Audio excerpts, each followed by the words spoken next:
how to make the run cycles, aka the running animations in Blender.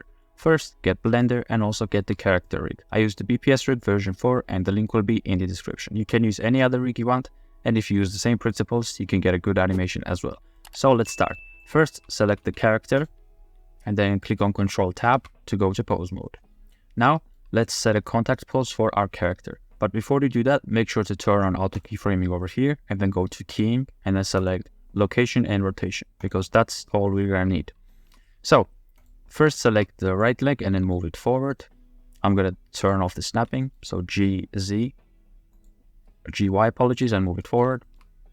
Now select the left leg and then move it backwards, move it up and then bend it almost 90 degrees. I'm using RX and then I'm using G and then middle mouse scroll wheel to snap it only on one axis. Now select the body and then move it down. I'm selecting the pelvis bone right now, and I can click on RX and then rotate it forward as well. Now you can select the torso as well, RX, and then bend it forward. Now select the arms and move them in the opposite directions of the legs. So select the right arm and then move it backwards. Bend it inwards like this, and then select the arm and then bend it like this as well.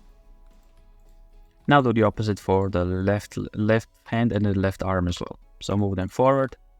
I'm using R and then R to rotate them. And let's move it forward like this. Now select the head, click on RX and then move it up, so that we have this pose. And we can select the torso as well and then rotate it towards the direction of the leg, which is going forward. So RZ and then rotate it this way. And now select the hip bone and then move it in the opposite direction of the torso. So we're going to rotate it towards the arm, which is going forward. So RZ and then rotate it like this. Now you can polish up your contact pose. So let's polish it slightly. I'm just clicking R and then G and then using different axes.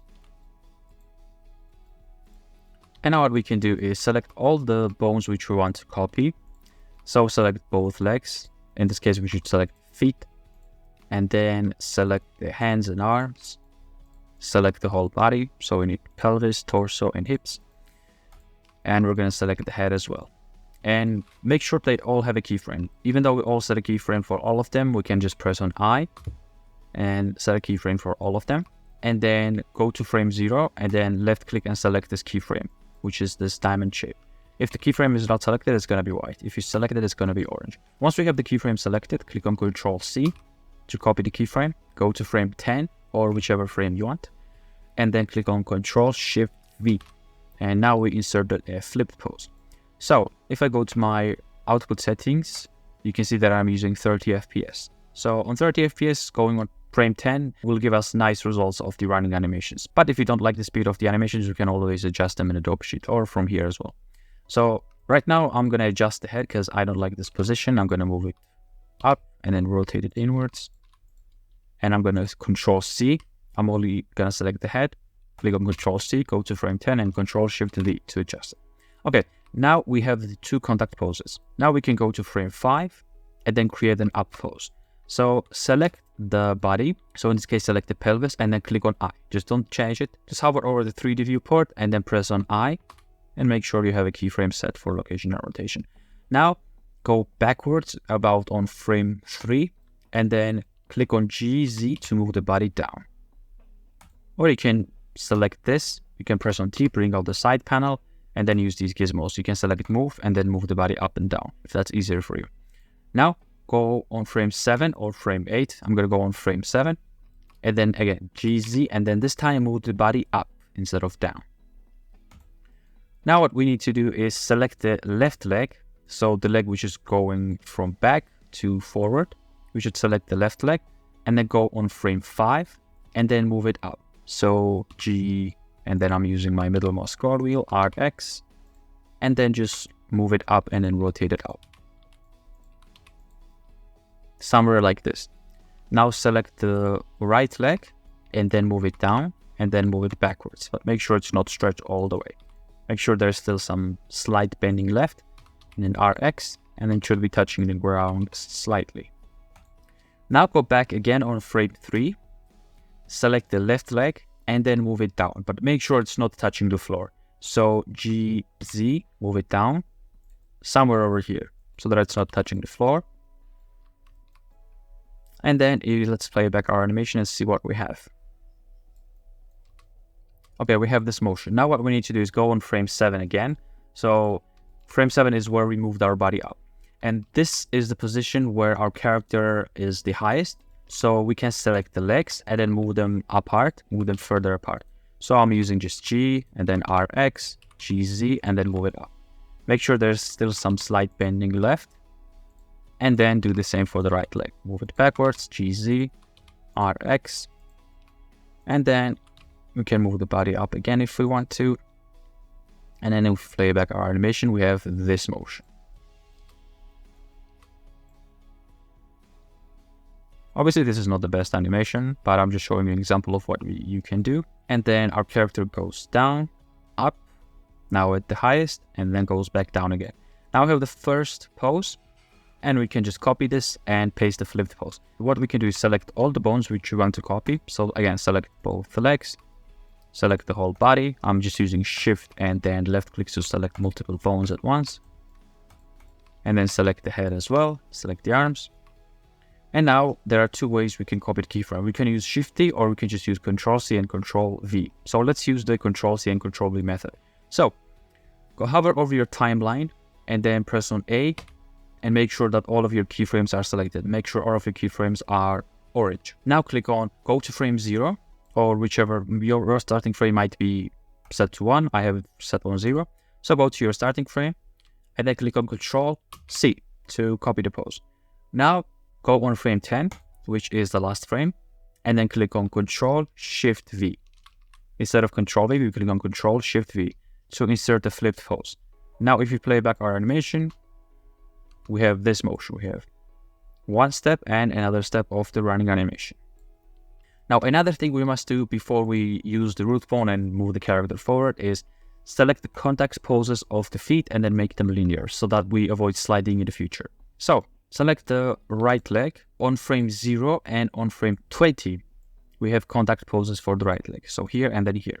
So what we can do is select frame 0 and then select frame 20, shift select them, click on T and then make it linear. So hover over your timeline, click on T and select linear. Now let's select the left leg, and left leg has only one contact pose, which is frame 10. So select the keyframe on frame 10 and then click on T and then make it linear. And now if you play back, we won't see the difference here, but we will see the difference once we animate the root bone.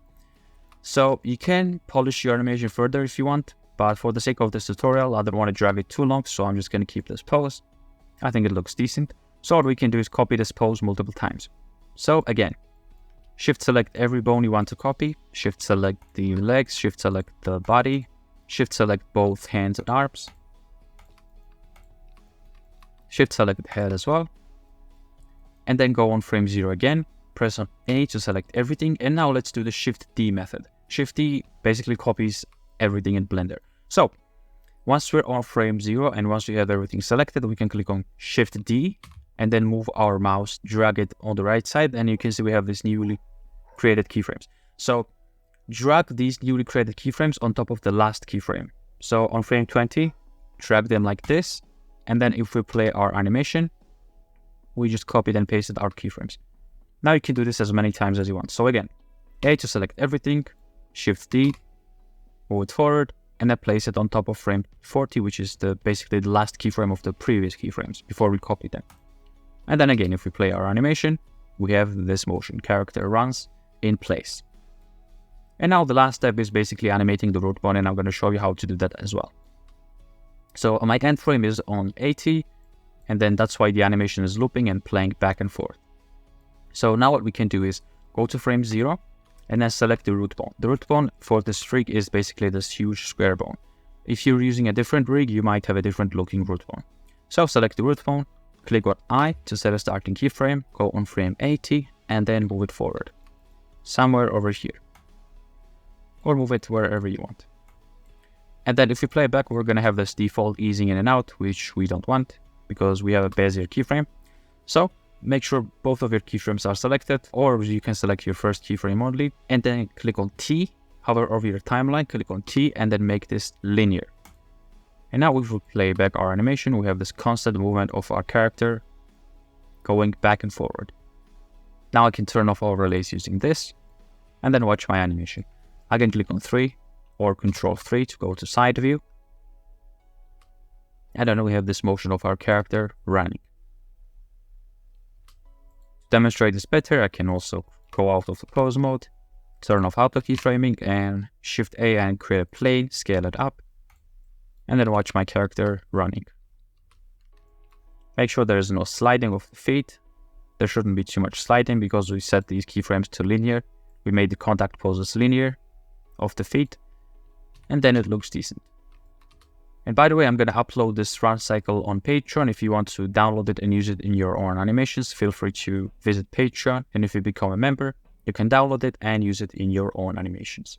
So that's going to do it for this tutorial. Thank you for watching. Hope you learned something new. If you want to use this again, it will be available on Patreon. If you want to learn Blender from start to finish, and if you're a beginner, you can check out the video which is going to appear on the right side. But if you already know Blender and you want to learn something new, like importing custom weapons in Blender, then you can check out the video on the left. Choose whichever you want, choose your fighter, and I will see you there.